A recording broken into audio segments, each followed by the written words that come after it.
नमस्कार सभी का स्वागत है प्रवचन डिजिटल पर। मैं हूं आपके साथ विजय रावत। अभी हम लोग लाइव जुड़े हैं और लाइव इसलिए जुड़े हैं क्योंकि जो आजकल चल रहा है उत्तराखंड का माहौल, इसको देखकर तो ऐसा लग रहा है मानो जो हम कभी बचपन में कविता कहानी पढ़ा करते थे भारतेंदु हरिश्चंद्र की, अंधेर नगरी और चौपट राजा।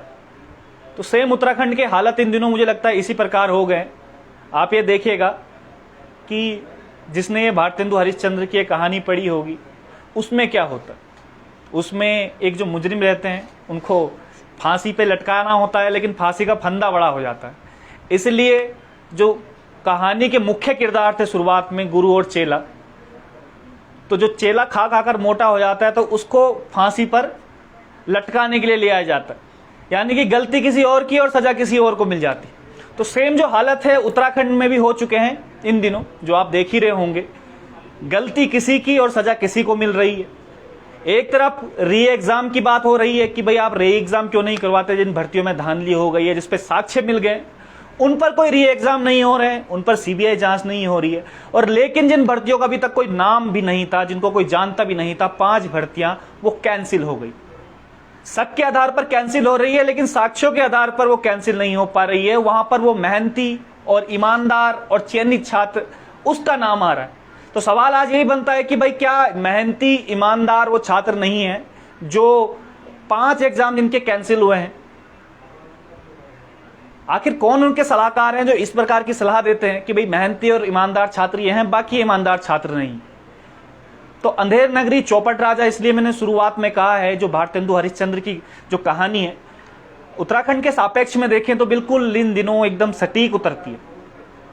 सीबीआई जांच चला रहे हैं, लेकिन सीबीआई जांच की कोई नहीं। आखिर किसको, किन बड़े पदों पर बैठे हुए सफेदपोश को बचाने की कोशिश की जा रही है? आज भी आपने देखा कि आज भी बहुत बड़ी रैली आज कोटद्वार में हुई, और बार बार जो युवा हैं वो यही मांग कर रहे हैं कि भाई आप लोग कैसा फैसला ये दे रहे हैं, क्यों अंधेर नगरी इसको बनाया जा रहा है? लेकिन उसके बावजूद भी अभी तक सरकार के कानों में जूं नहीं रेंग रही। बड़े पदों पर बैठे हुए सफेद, तो आप ही बताइएगा कि जो सरकार का लिया गया जो फैसला है, किस प्रकार का फैसला है? मेहनती और जो बात हो रही है, क्योंकि मेहनती तो सभी है ना, जितने भी लोग एग्जाम क्वालिफाई कर रहे हैं, जितने भी लोग एग्जाम में बैठे हुए, मेहनती सभी हैं। लेकिन मेहनती का कैटेगरी क्या है? तमाम मुद्दों पर हम लोग बातें करेंगे। मुकुल बीजदाल जी लिखते हैं, लगता नहीं होगा नेताओं के साथ सब बचा रहे हैं। सुमन बड़ोनी लिखते हैं, बहुत सुंदर विजय रावत जी, भ्रष्टाचारियों और जयचंदों को बर्दाश्त नहीं किया जाएगा। लेकिन सुमन बड़ोनी जी, आपका कहना ठीक है कि भ्रष्टाचारियों और जयचंदों को बर्दाश्त नहीं किया जाएगा। मीडिया के माध्यम से बार बार सवाल उठाने के बावजूद भी लगता है कि सरकारों के कानों में जूं नहीं रेंग रही है। अभी आपने देखा कि राज्य संपत्ति का मामला हमने उठाया था, जो फर्जी डिग्रीधारी थे, करीबन 7, 8, 9 लोग फर्जी डिग्रीधारी, जिन्होंने 10वीं और 12वीं भी ढंग से पास नहीं करी, जिनकी ग्रेजुएशन डिग्री फर्जी है, जो 1 महीने में ग्रेजुएट होते हैं और अगले महीने में पोस्ट ग्रेजुएट हो जाते हैं, उन पर भी सरकार का कोई ध्यान नहीं है। और सबसे बड़ी बात, आज का जो लाइव आया हूं वो इसलिए है कि लगातार जब मांग हो रही है कि परीक्षा रद्द की जाए, क्योंकि साक्ष्य मिल चुके हैं, धांधलियां इसमें हो चुकी हैं, गिरफ्तारियां इसमें हो चुकी हैं, लेकिन अभी भी वो मेहनती, वो ईमानदार, वो सब छात्र हैं। तो क्या जो 5 एग्जाम कैंसिल कराए थे उनमें मेहनती और ईमानदार नहीं है? ये सरकार का कैसा तुगलकी ये फैसला है, कुछ भी उठाकर, मुंह उठाकर कुछ भी फैसला कर देती है। कौन वो सलाहकार लोग हैं जो सलाह इस तरीके से देते हैं? और दूसरी तरफ यूके ट्रिपल एससी को कहा है कि यूके ट्रिपल एससी एग्जाम नहीं कराएगी, अब आयोग, दूसरा आयोग उसका एग्जाम करवाएगा। तो क्या जो दूसरा आयोग यूकेपीएससी इसका एग्जाम करवाएगा वो इतना पाक साफ है? अगर वो पाक साफ है तो सरकार इस बात का सबूत क्यों नहीं देती है कि जो जयदेव साहब पर इल्जाम लगे थे पाक साफ होने के, जो एक महिला पीड़िता ने खुद प्रवचन डिजिटल पर आकर, हम लोगों ने उसका लाइव किया था साथ में, कि आखिर वो किस प्रकार की डिमांड कर रहा है, उसकी कॉल रिकॉर्डिंग सबने सुनी है। जो उनका सदस्य है, अभी तक उस पर कोई कार्रवाई क्यों नहीं हुई? एक दिन समाचार पत्रों में आ गया, डीजीपी महोदय ने कह दिया कि आज जो लोक सूचना आयोग है उसके जो सदस्य इस प्रकार की बातें कर रहे थे उस पर कार्रवाई होगी, लेकिन उस कार्रवाई का अभी तक क्या हुआ?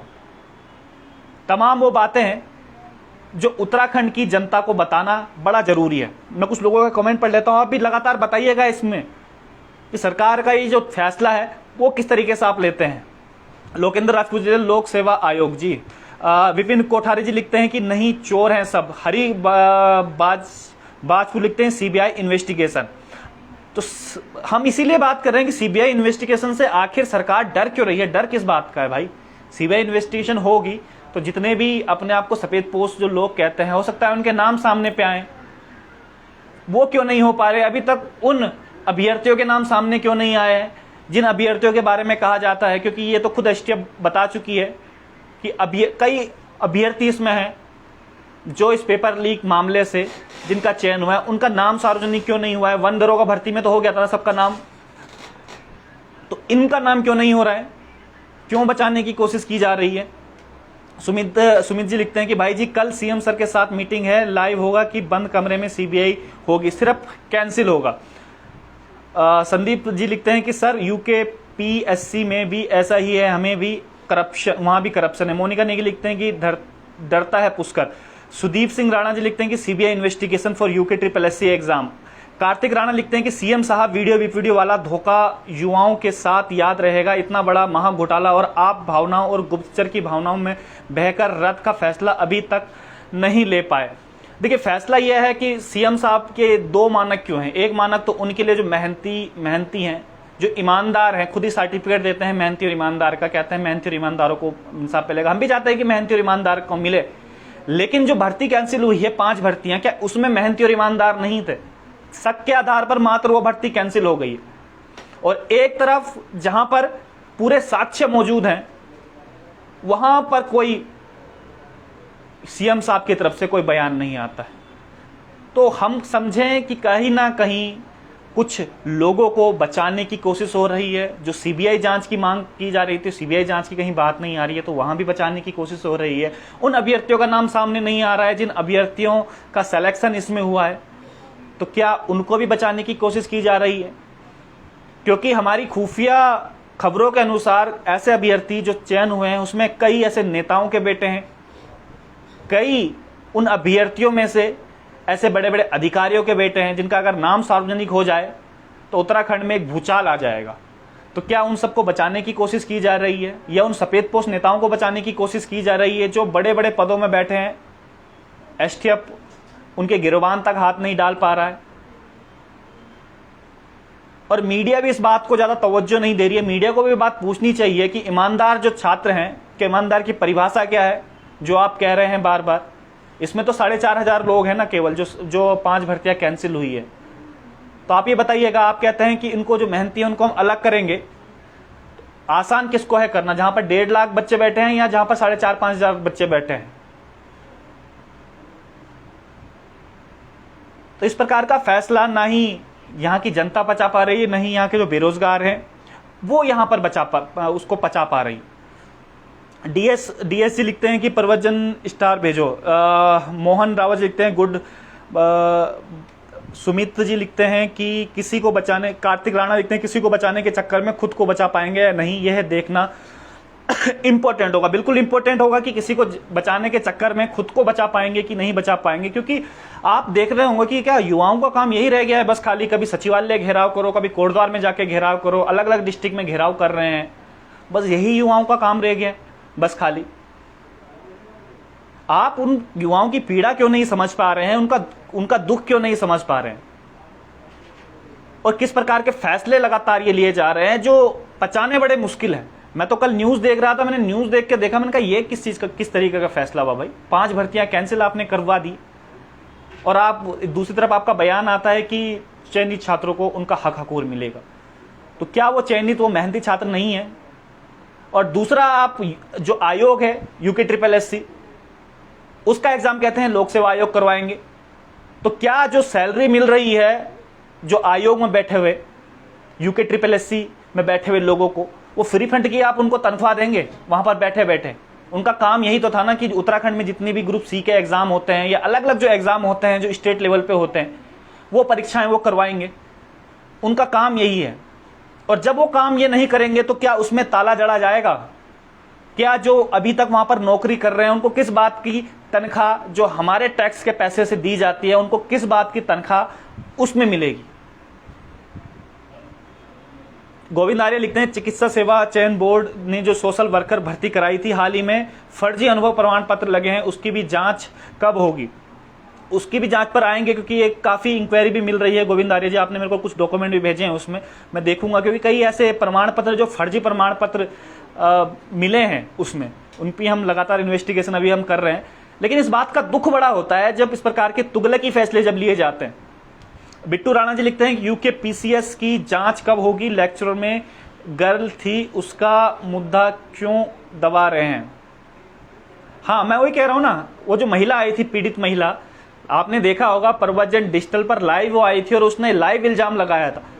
और बहुत बड़ी बात होती है एक महिला के लिए आना, और एक महिला खुलकर इस बात को बोलती है कि हाँ धांधली उसके साथ किस प्रकार से उन्होंने बोला था कि आपको हम इंटरव्यू में निकाल देंगे, और बकायदा उन्होंने ऑडियो भी उसकी दी थी। ऑडियो आप सबने सुनी होगी उसकी ऑडियो। तो अब खुद सोचिएगा कि ये चल क्या रहा है उत्तराखंड में। शंकर जोशी लिखते हैं, राज्य में नॉर्मलाइजेशन की जरूरत नहीं थी फिर भी किया गया, इसकी जांच होगी तो यकीनन मानो विस्फोटक हो जाएगा। दीवान सिंह नेगी लिखते हैं कि बहुत दुख की बात है कि जनता बार बार ऐसे लोगों को चुनती है, जरूरत है जागरूक होने की, सभी लोगों को एकजुटता दिखाने की, तभी कुछ हो पाएगा। ईमानदार तो कहीं भी नहीं दिख रहा विजय भाई। बिल्कुल मैं वही बात कह रहा हूं ना, अगर ईमानदारी की कोई परिभाषा है आपकी नजरों में, तो ईमानदारी की परिभाषा सबके लिए एक होनी चाहिए ना। एक तरफ आप जो कैंसिल करवा देते हो केवल व केवल सबूतों के जब सबूत नहीं होते, केवल व केवल आपको लगता है कि ये इसमें धांधली हुई है, उसको आप कैंसिल करवा देते हो। दूसरी तरफ जब सबूत आपके सामने है, उस पर कोई फैसला नहीं लिया जाता अभी तक। शंकर जोशी लिखते हैं कि राज्य में नॉर्मलाइजेशन की जरूरत नहीं थी फिर भी किया गया। आशीष पंत लिखते हैं कि विवादित भर्तियां तत्काल रूप से निरस्त हो, सीबीआई जांच हो, बैकडोर से नियुक्ति पाने वाले बाहर हो। और हाँ, मैं वही कह रहा हूं कि अभी तक जितने भी बैकडोर से भर्तियां हुई हैं, आपने देखा होगा कि कितने नाम आए हैं। प्रेमचंद अग्रवाल का नाम उसमें आया है, रेखा आर्या का नाम उसमें आया है, धन सिंह रावत का नाम उसमें आया है। इसके अलावा कांग्रेस के भी जो लीडर हैं उनका नाम सामने पे आया है।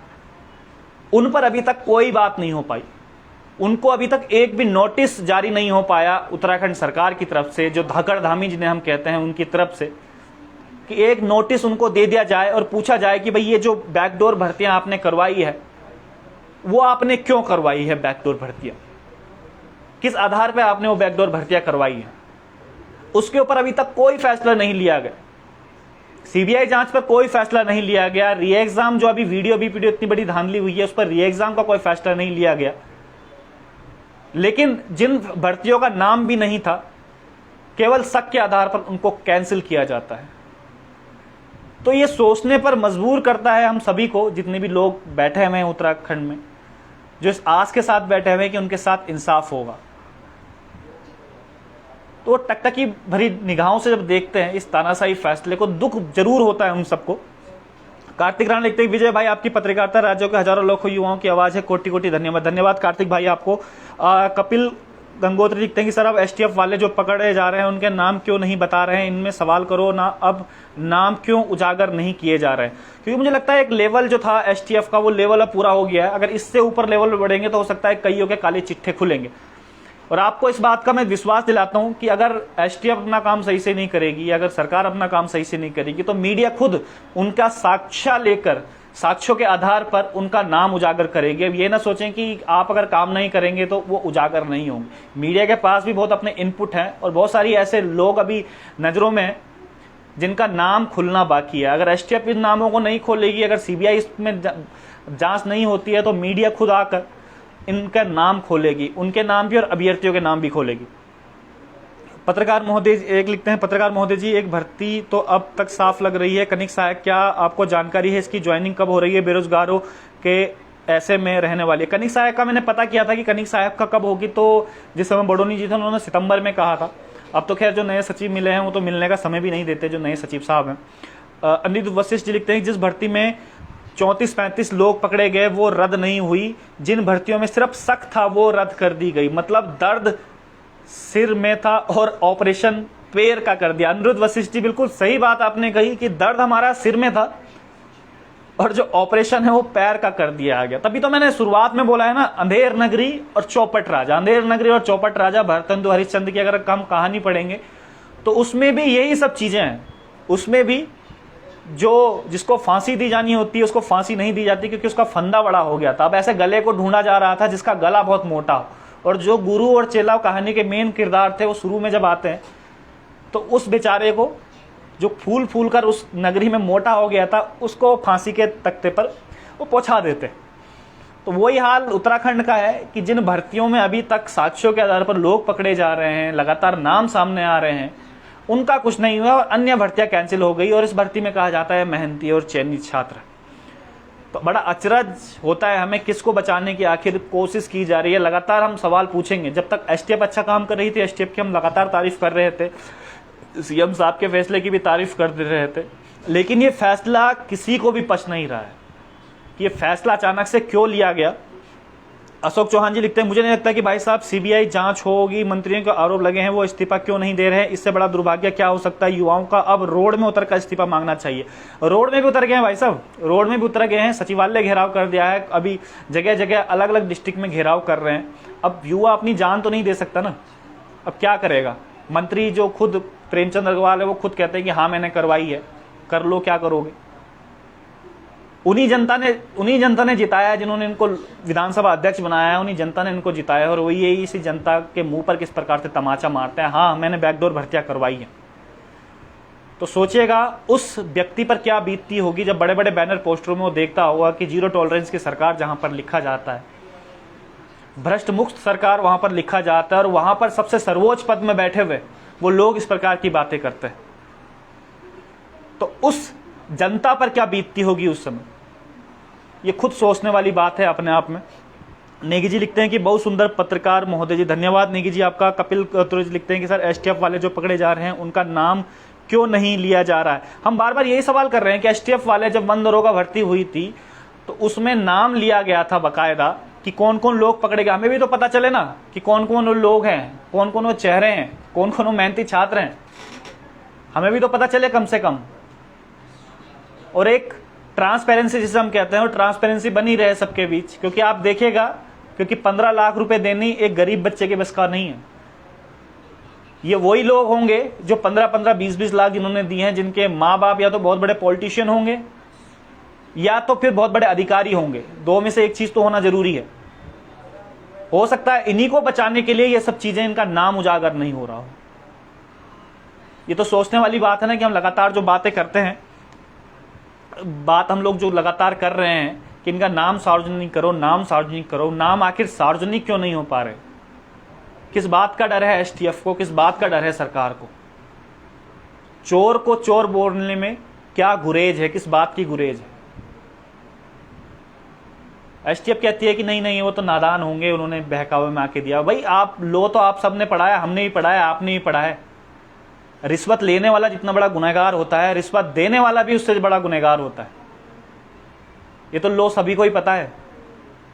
लेकिन उसके बाद भी उन्हें बेचारा कहना पड़ रहा है कि वो बेचारे लोग हैं जो 15-15, 20-20 लाख में। और सोचिएगा अगर इनका सिलेक्शन हो जाता तो उस बच्चों का क्या होता जो दिन रात मेहनत कर रहे हैं, जो एक्चुअल में मेहनती हैं। रघुवीर सिंह जी लिखते हैं कि बहुत बहुत धन्यवाद जी, प्लीज एक अच्छी पत्रकारिता आप ही करते हैं। धन्यवाद रघुवीर सिंह जी। ओमल पवार जी लिखते हैं कि सर उन अभ्यर्थियों का नाम सार्वजनिक होना चाहिए जिन्होंने 15 लाख दिए। तो एसटीएफ को भी ये चेतावनी है और सरकार को भी ये चेतावनी है, अगर 15 लाख देने वालों का नाम सार्वजनिक नहीं हुआ तो मीडिया खुद उनका नाम सार्वजनिक करेगी। क्योंकि जब आप नहीं कर पाएंगे तो मीडिया उनका नाम सार्वजनिक करेगी। क्योंकि हमारे पास भी इनपुट है कि कौन कौन वो लोग हैं शामिल उसमें। या तो आप नाम सार्वजनिक कर दीजिए या फिर मीडिया को उनका नाम सार्वजनिक करना पड़ जाएगा। रघुवीर सिंह जी लिखते हैं कि सीबीआई जांच होना ही चाहिए। बिट्टू राणा लिखते हैं एक चोर दूसरे चोर को कैसे पकड़ेगा। बिल्कुल ये बात भी सही है, एक चोर दूसरे चोर को कैसे पकड़ेगा। डॉक्टर कृष्णा कुरियाल जी लिखते हैं जब धामी सरकार से पेपर को रद्द नहीं कर पा रही है जिसमें इतने लोग पकड़े गए हैं, आप समझ सकते हैं कि भ्रष्टाचार किस लेवल का होगा। कपिल गहतोरी जी लिखते हैं कि सर अगर ये भर्ती रद्द नहीं हुई तो ये लोग पकड़े जा रहे हैं वो फॉरेस्ट गार्ड की तरह कोर्ट जाकर ज्वाइनिंग ले लेंगे। बिल्कुल ये पिछली बार भी हुआ था, फॉरेस्ट गार्ड भर्ती में हमने देखा कि किस प्रकार से ज्वाइनिंग उन्होंने ले ली। एसटीएफ ने वो लोग पकड़े थे जिसमें ब्लूटूथ का मामला सामने पे आया था, और बाद में वो कोर्ट चले गए, उसके बाद कुछ हुआ ही नहीं। तो क्या इस बार भी यही चाह रहे हैं कि ये लोग कोर्ट चले जाएं और उनका कुछ हो ही ना? यानी कि 15 लाख जिन्होंने दिए हैं, 15-20 लाख, उनका कोई कसूर ही नहीं, जिन्होंने बच्चों का भविष्य खराब किया है, जो एक्चुअल में इस एग्ज़ाम में सेलेक्शन जिनका होना चाहिए था, जो वाकई में मेहनती लोग थे। आंसू गुसाई लिखते हैं, विजय भाई दूसरे रवीश कुमार लग रहे हो सर, धन्यवाद। आशीष सिंह असू जी, तो लगातार जो हम लोग बात कर रहे हैं कि बैकडोर एंट्री अभी तक जितनी भी हुई है उस पर सरकार क्यों सवाल नहीं उठा रही है। दूसरी बात, जो सीबीआई जांच की मांग चल रही है वो अभी तक क्यों नहीं हुई। तीसरी बात, जो एग्ज़ाम वाकई में रद्द होने चाहिए थे, जिनमें अभी तक इतनी साक्ष्य उपलब्ध हैं, जिसमें मेहनती और चयनित और ईमानदार छात्र ना जाने क्या क्या कहा जा रहा है, वो अभी तक उसका री एग्ज़ाम क्यों नहीं हुआ है। और चौथी बात, जिन 5 भर्तियाँ जो कैंसिल हुई है, क्या उनमें मेहनती और ईमानदार छात्र नहीं थे? कि आपने कैसे इनको अलग अलग कर दिया। वो कहते हैं ना सेग्रीगेट, आजकल एक वर्ड आ रहा है सेग्रीगेट करना पड़ेगा, तो इसमें किस प्रकार से आप सेग्रीगेट करेंगे? तो ये सोचना सरकार को है, और ये सोचना उन अफसरों को है जो ये सारी रणनीति तय करती है, और उन सोचना सलाहकारों को भी है। और धामी जी को भी सोचना पड़ेगा इन सब बातों को कि आखिर सलाहकार जो सलाह देते हैं उनकी सलाह पर अमल जरूर किया कीजिए, क्योंकि लोग बड़े गुस्से में हैं, जो युवा वर्ग है वो बहुत गुस्से में है, और ये गुस्सा ज्वाला ना बन जाए, ये आपको तय करना है। क्योंकि जो आपके लिए गए फैसले हैं वो कहीं ना कहीं हिट करते हैं यहाँ के युवाओं को, वो कहीं ना कहीं दुख देते हैं यहाँ के युवाओं को, जो लगातार आप फैसले जल्दी नहीं ले पा रहे हैं। क्योंकि उत्तराखंड ने वो दौर भी देखा है जब त्रिवेंद्र सिंह रावत की सरकार भी थी, उत्तराखंड ने वो दौर भी देखा है जब तीरथ सिंह उसके बाद आए, और उत्तराखंड ने एक भरोसा किया है आप पर, माननीय पुष्कर सिंह धामी जी, आपको एक धाकड़ धामी का एक टाइटल भी दिया है, और कहा है कि आप युवा हो, तो युवाओं की शायद जो आवाज़ है वो भी आप तक पहुंचनी चाहिए, जो युवाओं का दर्द है वो भी पहुंचनी चाहिए आप तक। दीपराज लिखते हैं कि सीबीआई जांच होनी चाहिए। मुकेश पवार मुखी जी लिखते हैं कि हर साग पे उल्लू बैठा है, अंजाम में गुलिस्ता क्या होगा। नेजी लिखते हैं सर आपने यूके पीसीएस का जो मुद्दा उठाया था उसका क्या हुआ है सर, बताया सर कुछ जानकारी हो तो। कुछ नहीं हुआ है मेरे भाई, हम केवल एक आईना है, हम दिखा सकते हैं कि भाई ये गलती हुई है आपके बीच। अब सरकारों को करना है जो आप लोगों ने चुनी हुई, हम तो बता ही सकते हैं ना बस खाली क्या हुआ है क्या नहीं हुआ है। हमने तो बता दिया था ये पीड़िता है और ये लोग हैं, हमने तो उसका ही बताया था राज्य संपत्ति विभाग का ये फर्जी लोग डिग्री पे लगे हुए। लेकिन सरकार आप ही लोगों ने चुनी हुई, आप ही लोगों के इससे फैसले लेती हैं, हम तो केवल बता ही सकते हैं, एक आईना है, दिखा ही सकते हैं, पावर तो उन्हीं लोगों के पास है। गौरव पेटवाल लिखते हैं धांधली वाली सारी भर्तियों को निरस्त कर पुनः दोबारा कार्रवाई की जाए। रावत जी बिल्कुल, धांधली वाली जितनी भी भर्तियां हैं सबको कार्रवाई होनी चाहिए, लेकिन ये नहीं होना चाहिए ना कि एक भर्ती आपने कैंसिल कर दी, उसमें बिल्कुल वो शक के आधार पे कैंसिल कर दी और दूसरी भर्तियों पे आप कह रहे हैं ये मेहनती और ईमानदार है। ये सब चीजें नहीं होनी चाहिए उत्तराखंड में। अगर पैमाना है तो पैमाना सबके लिए एक ही होना चाहिए। कार्तिक राणा जी लिखते हैं एक सवाल उन लोगों से भी है जो कहते हैं कि हम लोग मेहनती हैं, तो क्या आप वो लोग उनके साथ में खड़े हैं जो भर्तियां कैंसिल हुई हैं, 5 भर्तियां, उनके साथ में कंधे से कंधे मिला के खड़े हैं वो लोग कि हाँ तुम भी मेहनती है, तुम्हारे साथ गलत हुआ है? जरा बताइएगा कमेंट बॉक्स में अगर हैं तो, कुछ लोग देख रहे हो तो। गौरव पेटवाल लिखते हैं धांधली वाली सारी भर्तियां को निरस्त कर पुनः दोबारा कार्रवाई होनी चाहिए। कार्तिक राणा लिखते हैं धाकड़ धामी नहीं, कच्चे कानों का धामी, या तो हो सकता है 15 लाख की आंच ऊपर तक गई हो। मुझे भी यही शक है कि जो अभी तक नहीं हो पा रहा है, हो सकता है इसकी जो आंच है वो बहुत ऊपर तक गई हो, क्योंकि कुछ भी नहीं हो पा रहा है इसमें अभी तक। कार्तिक राणा लिखते हैं कि अच्छा, इनका मैंने कमेंट पढ़ लिया था। भानु प्रताप लिखते हैं कि धामी जी वीडियो बीपीडीओ भर्ती पर तुरंत निरस्त किया जाए। अच्छा, सारे के सारे जितने भी लोग देख रहे हैं, जो लोग चाहते हैं कि इस भर्ती की सीबीआई जांच हो, तो शेयर करके ऊपर हैशटैग सीबीआई जांच UKSSC से जरूर लिखिएगा। जो लोग चाहते हैं कि सीबीआई जांच इसकी हो, री एग्जाम, उसको शेयर करके हैशटैग जरूर मार दीजिएगा। आप शेयर नहीं करते हैं, एक तो शेयर करके हैशटैग जरूर मार दिएगा जो चाहते हैं कि सीबीआई जांच होनी चाहिए और ये एग्जाम री एग्जाम होना चाहिए। राजेश पंजी लिखते हैं कि सीबीआई जांच हो। बिट्टू राणा लिखते हैं कि उनका साथ जो देना चाहिए, नहीं तो समझो ये लोग ड्रामा कर रहे हैं। बिल्कुल मैं ये कह रहा हूं ना, माना कि आप मेहनती हैं, माना कि चलो आपके साथ गलत हुआ है, तो आप उन लोगों के साथ खड़े हैं जिनका एग्जाम कैंसिल हुआ है, क्या वो भी तो मेहनती होंगे? उनके तो कोई धांधली भी सामने भी नहीं है, केवल शक के आधार पर कैंसिल हुआ है। तो ये दोगलापन क्यों? आखिर मैंने शुरू में ही बताया था ना, हम लोग अपने लिए बस खाली जीते हैं, हमारा किसी तरीके से हो जाए और कुछ नेता भी मैं देख रहा हूँ उनके साथ खड़े हैं जो कह रहे हैं कि भाई हाँ यही मेहनती हैं, बाकी और जो मेहनती हैं वो आपको नज़र क्यों नहीं आ पा रहा है। प्रताप सेमवाल जी लिखते हैं कि विजय भाई आज तक किस्मत को बोलते हैं कि किस्मत खराब है, अभी तक 15 एग्ज़ाम दे दिए हैं हम, हर बार 1 2 3 से रिजल्ट रुक जाते हैं, अब पता चला कि हमारी मेहनत में कमी नहीं थी, वो पढ़े करने में मन ही नहीं करता। हाँ मैं वही कह रहा हूँ ना, सोचिएगा जो मेहनत कर रहे हैं दिन रात, ऐसी हालतों को आप देखेंगे और ऊपर से सरकार का इस प्रकार से फैसला लेंगे तो उन मेहनती छात्रों का जो एक्चुअल में दिन रात मेहनत करते हैं उनका पढ़ाई करने का मन ही नहीं करेगा, वो खुद अपने आप से कितना टूट जाएंगे अंदर से जब इस प्रकार की सरकार की हरकतें देखेंगे।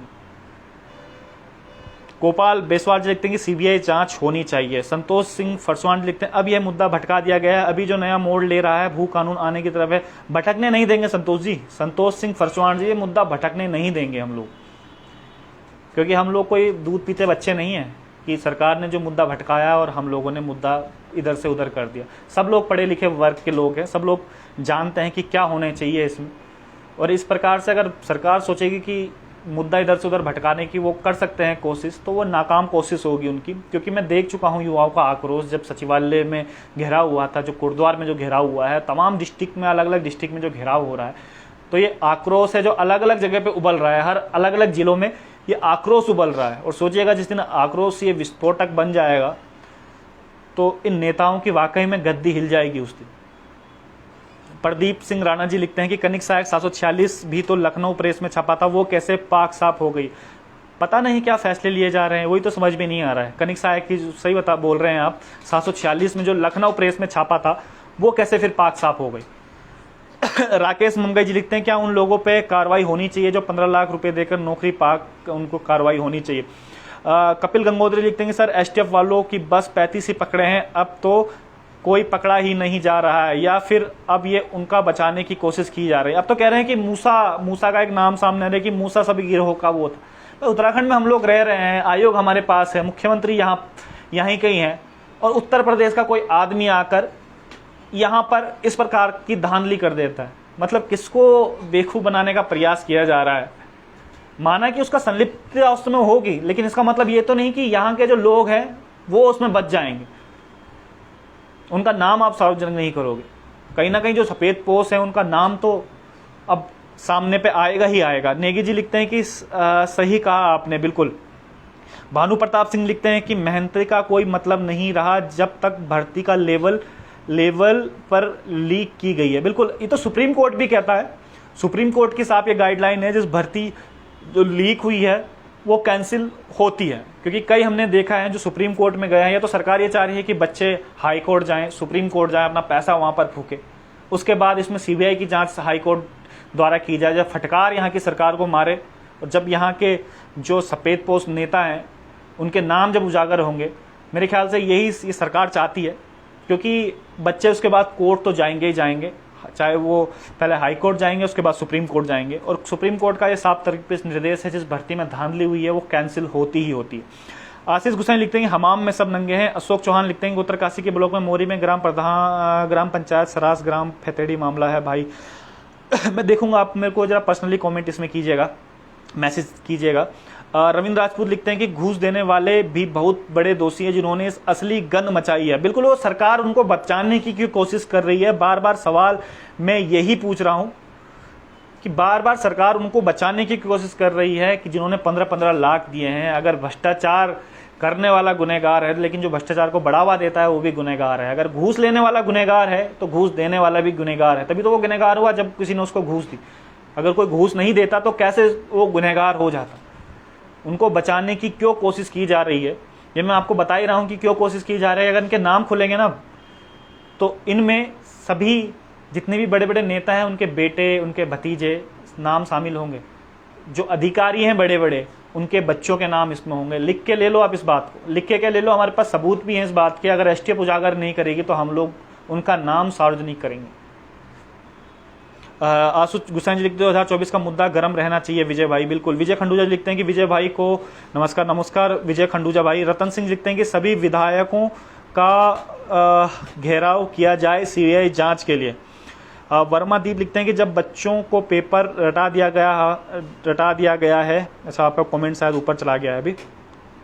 बिट्टू रानी लिखते हैं विधायक और सांसद क्यों मौन बैठे हैं, विधायक और सांसद क्यों मौन बैठे हैं। अनिल कुमार लिखते हैं सीबीआई जांच होनी चाहिए, घूस देने वाले घूस लेने वाले दोनों ही सार्वजनिक हों। बिल्कुल। जॉनी सिंह लिखते हैं कि 15 लाख वालों का नाम उजागर करो। इट्स देव जी लिखते हैं कि सरकार सबने पहले 15 लाख वालों का नाम ओपन करे। बिल्कुल, इनका नाम ओपन होना चाहिए। और लास्ट में जाते जाते जो सरकार की इस प्रकार से जो कार्य करने की जो अभी स्थिति है, आप देख रहे होंगे किस प्रकार से है, जो अभी भर्तियां कैंसिल हो गई है, तो कितने लोग ये चाहते हैं कि सीबीआई जांच में इसमें हो, और कितने लोग ये चाहते हैं कि उनका नाम सार्वजनिक हो। और जितने भी लोग ये चाहते हैं कि उनका नाम सार्वजनिक हो, 119 लोग अभी देख रहे हैं, उनके नाम सार्वजनिक हो, इस वीडियो को शेयर करके जरूर लिखिएगा कि भाई जो अभ्यर्थी इसमें पकड़े गए हैं धांधली में, उनका नाम सार्वजनिक हो, इसकी सीबीआई जांच। तो आज के लिए इतना ही। आप देख रहे थे आपका अपना प्रवचन डिजिटल। नमस्कार।